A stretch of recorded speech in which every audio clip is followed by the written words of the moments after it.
Magandang umaga po sa inyong lahat. Lahat po tayo naranasan na ito, ang makaagrabyado ng ibang tao. In one way or another, in varying degrees, we have offended other people. Nakasakit na tayo ng damdamin ng ibang tao. Mga magulang natin, mga kapatid, mga kaibigan, o kaya katrabaho, o kaya kahit kasama sa simbahan. Hindi tayo perpekto, kaya nakakasakit tayo ng iba, sinasadya man natin o hindi. But one of the most difficult things to do is not only to apologize, but how to make a good apology. Madali ang magsabi ng sorry.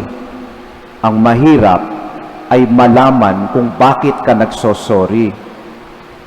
That takes maturity. And sometimes, taking the time to apologize properly may require regulating our emotions first. Hindi ho ba't napakabihira sa mga nagkabanggaan ng sasakyan na ang mga driver, paglabas ng sasakyan ay handa nang humingi ng tawad o magpatawad. Kadalasan, nagsisisihan yan, nagtuturuan kung sino ang may kasalanan, at minsan, nagkakasigawan sila sa daan. They cannot immediately admit their mistakes. Why? Because they are angry. Therefore, they cannot apologize. No, it's the same thing with the sacrament of reconciliation. We know we have offended God by our sins, but we rarely go to Him in the confessional and admit our mistakes and apologize. It's either of one of two things. Hindi natin alam na nagkasala tayo. Hindi na nakakagulat kasi sabi nga ni St. John Paul II, the greatest sin of the 20th century is the loss of the sense of sin. Hindi natin makita na minsan ang ginagawa natin ay kasalanan na. O kaya naman, kaya hindi tayo nangungumpisal ay dahil nahihiya tayo sa mga nagawa nating kasalanan. Si Adan at si Eva, sa ating unang pagbasa, ganun din ang naramdaman nila. They hid themselves from God and covered themselves after the fall to sin. Nahihiya sila. And instead of apologizing and asking for forgiveness, nung hinanap sila ng Diyos, anong sinabi ni Adan at ni Eva? They started blaming each other. Adam blamed Eve, yung babaeng nilagay niyo po dito. And Eve blamed the serpent. No one took responsibility for their actions because of their shame. It takes maturity to handle our emotions, but it's reserved for another day. What I will talk about today is how to make a good and sincere apology. Kasi aminin natin, kahit we are emotionally mature, hirap na hirap pa rin tayong humingi ng tawad. Habang ako ay nagre-research, nakakagulat, because asking for forgiveness nowadays is not only covered by our spirituality, hindi na. Pati siyensya, science, may ambag na. Gumawa sila ng research on how to make a good apology. Why? Because it's a phenomenon. Hirap ang mga tao humingi ng tawad. Pinag-aralan nila ito. At merong tatlong mahahalagang elemento ng isang mabuting paghingi ng tawad according to scientific research. Una, ang pag-unawa at pagtanggap ng responsibilidad sa ating mga aksyon. Researchers call this the centerpiece of good apology, understanding and accepting responsibility for our actions. Jesus in our gospel today spoke about the sin against the Holy Spirit, yung kasalanang hindi mapapatawad. Sabi niya, maaaring ipatawad ang mga tao sa lahat ng kasalanan at panlalait nila sa Diyos, maliban lamang ang panlalait sa Espiritu Santo. Bakit kaya? The Holy Spirit is the Spirit of truth, and He reveals to us our weaknesses and our sinfulness. We sin against Him if we deny the truth of our sins. Hindi mapapatawad ang taong ayaw aminin ang kasalanang nagawa niya. At minsan, kailangan ng pag-unawa bago ang pagtanggap sa responsibilidad ng ating mga kasalanan. Halimbawa, may nakita kang cake sa ref sa iyong opisina. Wala namang nakasulat ng pangalan. Akala mo para sa lahat. So, kinain mo ang kalahati. Yung pala, yung cake na iyon ay para sa isa mong office mate na birthday ngayon at gagamitin ang cake sa isang surprise party na inihanda para sa kanya. May kasalanan ka doon, hindi ba? Pero paano ka magsosorry?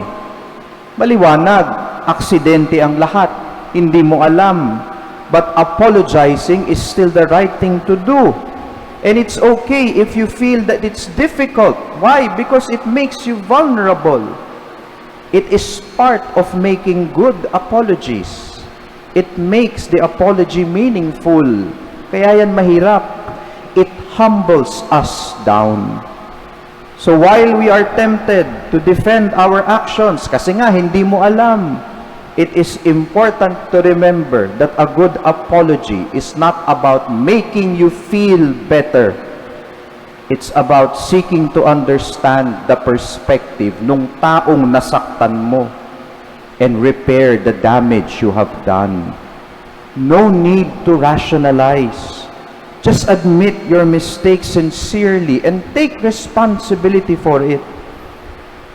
Kaya nga mga kapatid, kung tayo nahihirapang pumunta sa confessional at humingi ng kapatawaran sa kasalanan nating nagawa, maybe because we rationalize too much and we lack the humility to accept our responsibility in our sins, in our mistakes. Pag-unawa at pagtanggap sa nagawang kasalanan. Pangalawa, ayon sa research, to make a good apology, kailangan mo munang unawain ang perspektibo o pananaw nung nasaktan mo. Kadalasan kasi, pananaw lang natin ang nakikita natin, kaya ang hirap humingi ng tawad. Sa example na binigay ko kanina, mahirap humingi ng tawad kasi nga, aksidente nga ang lahat. Hindi ko naman sinasadya. Pero hindi niya nakikita yung hirap at pagod nung bumili ng cake. Yung naghanda ng surprise para dun sa office mate niya. Minsan kailangan nating tanungin at alamin paano natin sila nasaktan. When we have rationalized too much, we do not dare to ask anymore. Kasalanan na niya iyon. Kasi hindi ko naman kasalanan, aksidente nga. Kung hindi niya ako mapatawad, kasalanan niya na iyon. But you know, it takes a lot of humility as well to ask for the perspective of the person that we have hurt. Kasalanan natin iyon. And it doesn't take away the fact that you have offended the other person. Kaya nga kailangan mo siyang tanungin minsan, paano kita nasaktan? Dahil makakatulong iyon, panglilinaw na iyon, para humingi tayo ng mabuting paghingi ng tawad. Nakikita natin yung mali nating nagawa at kung paano tayo nakasakit. Alam natin kung bakit tayo nagsosorry. Sabi ko nga, madaling magsorry, pero mahirap malaman ang dahilan kung bakit ka nagsosorry. The challenge is to know why we are sorry. And we have to take in consideration the person, the one that we have hurt. Kaya nga, mga kapatid, kapag tayo ay nangungumpisal, are we sorry for our sins because we have transgressed the law of God? Or are we sorry for our sins because we have hurt God, the one who truly loves us? Malaki ang diferensya nung dalawang iyon. Kasi minsan, ang nakikita lang natin, yung mali nating nagawa. Hindi natin nakikita yung nasaktan nating iba. At pangatlo at panghuli, ayon sa research, kung talagang nagsosorry ka, makakatulong kung malinaw sa iyo kung paano ka magbabago at paano ka makakabawi sa nasaktan mo. Hindi pwedeng nagsorry ka lang at alam mo ang dahilan kung bakit ka nagsosorry. True reconciliation requires reparation. Sabi ng mga researchers, reparation is one of the most critical parts of an apology. For us, Christians, we call this reparation, especially in the confession, as penance. Justice demands this. Sa example kanina, kinain mo yung cake na hindi para sa iyo, justice demands, palitan mo. That's the minimum that is required. Kung matindi ang pagkakasala natin, we need a more solid approach, a commitment to change and mend our ways. Hindi lang ng salita, kailangan nakikita sa gawa. Because promising to do better works if you actually do better.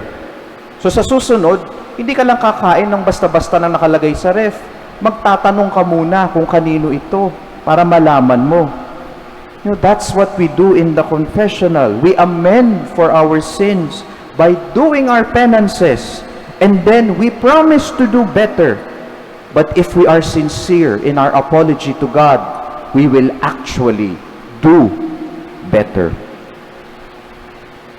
Taking the perspective of the victim, accepting responsibility, and making concrete offers of repair. These are just few of the elements of a good apology. Alam na natin ang kailangan nating gawin para sa isang good apology. But God also gave us the grace in abundance, in mercy and compassion. Alam natin na ang Diyos natin ay puno ng pagmamahal at pagpapatawad.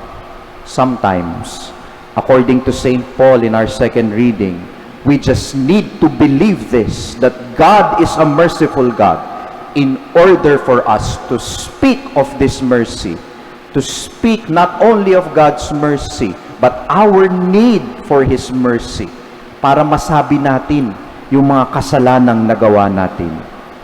Pero tandaan mga kapatid, apologies aren't just about getting forgiveness and moving on. Hindi lang iyon na napatawad na ako ng Diyos. It's not only that.